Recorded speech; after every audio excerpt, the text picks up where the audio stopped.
Hey guys, what's up? In this tutorial we will teach you how you can save videos from your Google Drive account to your phone gallery, for example on your Android. So let us get started right away. Launch the Google Drive application on your Android, and what you want to do next is simply browse through your library here, either through the home section in the bottom left corner of your Google Drive account, or to get a better overview, switch to Files here in the bottom right corner to get a better overview of all files and folders that are currently stored in your library. So let me browse through that library and pick a video file for demonstration purposes. Let's assume, for instance, you will see the video or the file type here on the left hand side with that video icon. So all of these are videos. So basically let me pick, for example, that one here by tapping on these three dots to the right.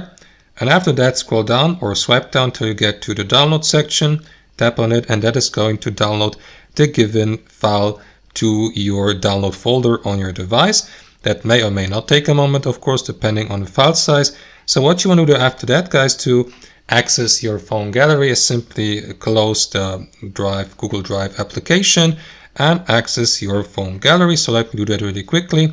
And after a brief moment, you will see the given file here in your phone gallery. If you don't see it right now, guys, so instantaneously swipe down a bit to refresh your phone gallery, and you should be able to access the given file, as you can see here in the top left. And that's how it works, guys. Thanks for watching and have a fantastic day.